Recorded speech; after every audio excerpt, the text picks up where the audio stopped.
Hello everyone, I am Kunal, your mentor for UGC net English examination. बहुत दिनों बाद मिल रहा हूँ। कुछ पर्सनल प्रॉब्लम्स हो गई थी, उस वजह से। चलिए, हमने लास्ट बार लिटरेरी क्रिटिसिज्म करा था। लिटरेरी क्रिटिसिज्म के बाद मैंने सोचा कि हम जो चौसर को लेके बैठे हैं, उस चौसर का टॉपिक हम ख़त्म कर दें। राइट? तो अब मैं आपको पढ़ाने वाला हूँ लेक्चर 3.3 में 15th century works. 15th century works कब है? चौसर की डेथ के बाद। 1400 में चौसर की डेथ हो गई थी, उसके बाद के जो वर्क्स हैं वो मैं आपको पढ़ा देता हूँ। शॉर्ट वीडियो रहेगी, इसके बाद हम एलिजाबेथन एज में जंप कर देंगे। राइट? तो कुछ ऑथर्स लिखे हुए हैं मैंने। सबसे पहला ऑथर है Thomas Hoccleve. Thomas Hoccleve 1368 to 1450। तो थॉमस हॉकलीफ जो थे ना, वो कहते थे कि जो चौसर है वो उनके फादर है। He called Chaucer his father. क्यों कहते थे? क्योंकि जो उनका लिखने का स्टाइल था ना, वो कई हद तक चौसर के स्टाइल से मैच करता था। चौसरियन स्टाइल था, राइट? एंड देन इन्होंने वर्क्स लिखे हुए हैं जैसे रेजिमेंट ऑफ प्रिंसेस या फिर लाव मिलड्रिग। ये ऑटोबायोग्राफिकल पोम है। And the complaint of our lady. ये इसके कुछ इंपॉर्टेंट वर्क्स हैं। तो नेट के पर्पज से ये वर्क्स आप लोग याद कर लेंगे। कुछ ही कम कम वर्क्स लिखवा रखे हैं जो कि इंपॉर्टेंट है। बस आप रट लेंगे तो हो जाएगा काम आपका। देन थीम्स, जितने भी वर्क्स हैं या फिर जितना भी ये लिखते थे, उसकी थीम थी, मोरल थीम थी, एंड थोड़े से डिवोशनल थीम में लिखते थे, राइट?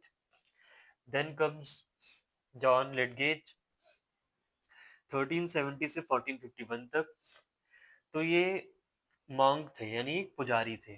ठीक, पुजारी थे। एंड इन्होंने लिखी थी द ट्रॉय बुक।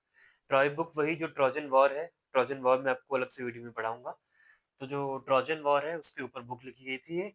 इन्होंने लिखा था हेनरी फिफ्थ के लिए ये। Right? And the fall of princess लिखा था। And the pilgrimage of life of man लिखा था।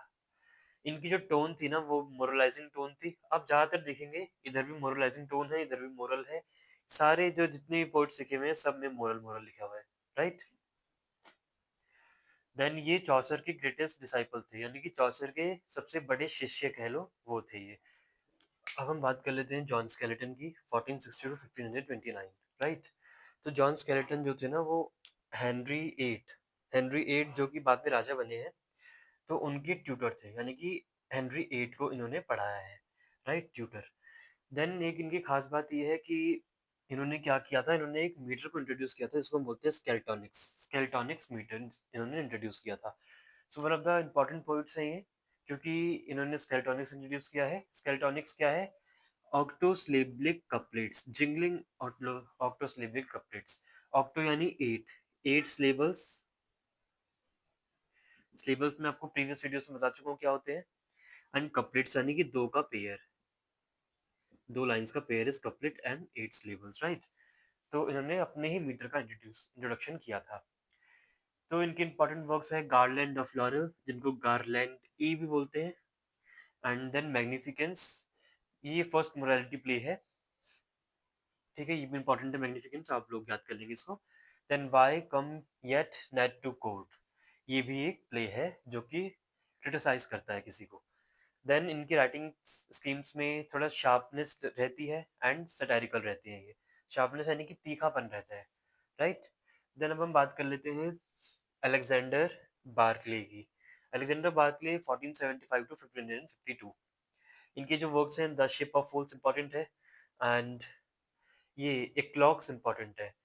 राइट? ये अर्लीस्ट कलेक्शन है इंग्लिश पेस्ट्रल्स का, यानी कि ये वाला जो वर्क है। अब इसमें पेस्ट्रल्स का मतलब क्या होता है? पेस्ट्रल्स का मतलब होता है कि आपका मोरालिटी वाली चीजें, जितना भी आपका मोरालिटी वाले वर्क्स हैं, आपका प्रीस्ट हो गया, आपका मॉन्क हो गया, उनके बारे में डिस्कस करता है ये वर्क। एक्लॉग्स बोलते हैं इस वर्क को। राइट? देन इतने ही है। इसके बाद एक नई चीज आती है जो कि है प्रिंटिंग प्रेस की बात की जाए तो विलियम कैक्सटन, बहुत बड़ा नाम है विलियम कैक्सटन। तो विलियम कैक्सटन जो थे, उन्होंने बर्ग्स में और कॉलेज में, कॉलोज कॉलो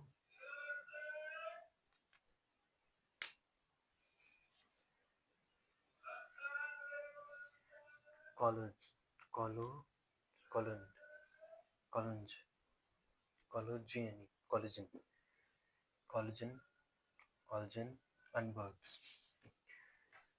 सो प्रिंटिंग प्रेस में विलियम कैक्सटन का बहुत इंपॉर्टेंट नाम है, क्योंकि विलियम कैक्सटन ही वो थे जिन्होंने प्रिंटिंग प्रेस को इंट्रोड्यूस किया था।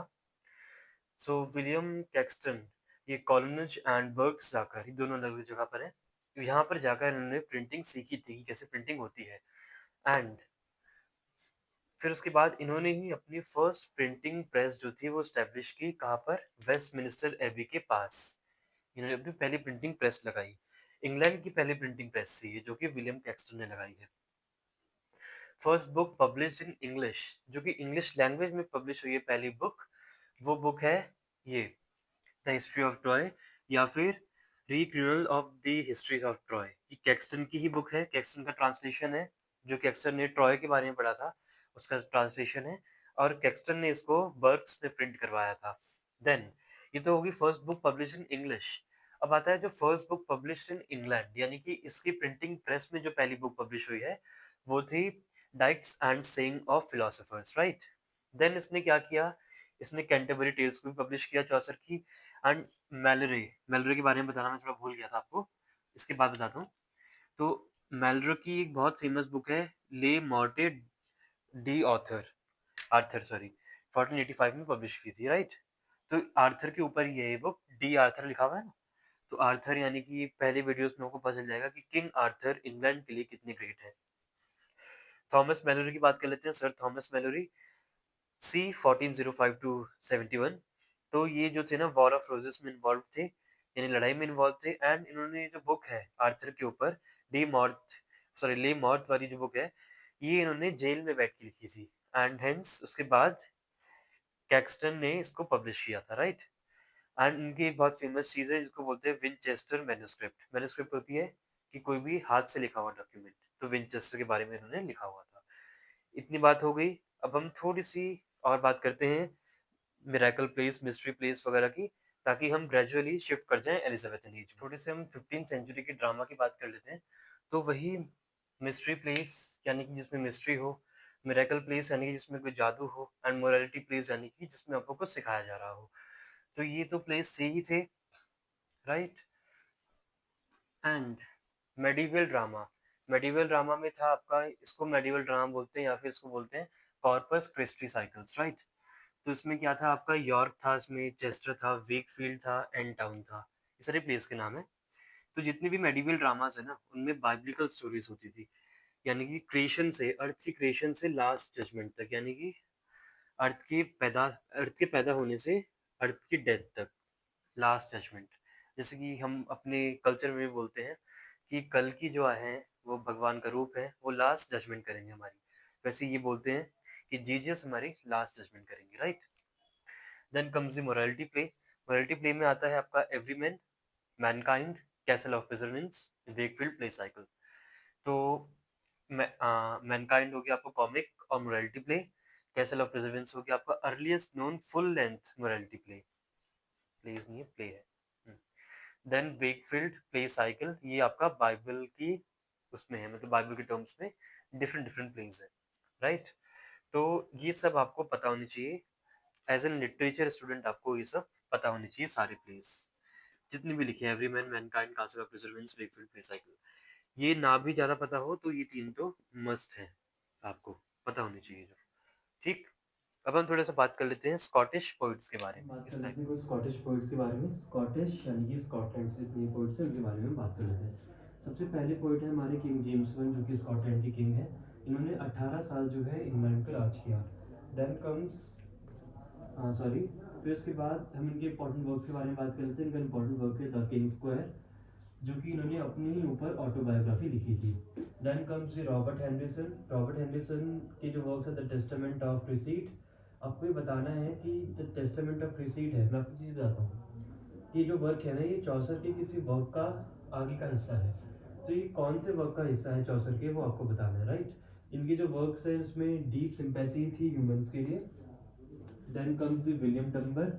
विलियम डंबर जो है इनके वर्क्स है the golden targe, the dance of seven deadly sins, यानी कि 7 डेडली सिंस जितने भी बाइबल में लिखाए गए हैं, 7 सिंस। तो 7 के 7 डेडली सिंस को बताने मतलब बताया था उन्होंने कि क्या होते हैं। ये बहुत इंपॉर्टेंट है, आप लोग उसको अच्छे से पढ़ लेंगे। The lament of the Makaris and the two married women of the Gavin Douglas, इनके जो इम्पोर्टेंट वर्क्स हैं ये the Palace of Humour, King Hart and the Eneados. तो सबसे पहले इस चीज़ को हम इधर ही कंक्लूड करते हैं, इस लेक्चर को बेसिकली इसकी समरी देख लेते हैं। समरी में हमने आज क्या पढ़ा है, आज हमने 15th सेंचुरी वर्क स्टार्ट किए, थोड़ा सा हमने चौसर के बारे में थोड़ा सा पढ़ा एंड प्लस उसके डिसाइपल्स के बारे में पढ़ा। फिर हमने पढ़ा एक ऐसे पोइट के बारे में चौसर को अपना फादर बोलता था। देन हमने पढ़ा ड्रामास के बारे में, drama of 15th century. Then हमने पढ़े स्कॉटिश पोइट। सो इस वीडियो को हम इधर कंप्लीट करते हैं, अगली वीडियो में हम पढ़ेंगे एलिजाबेथ एलिज को। Thank you so much.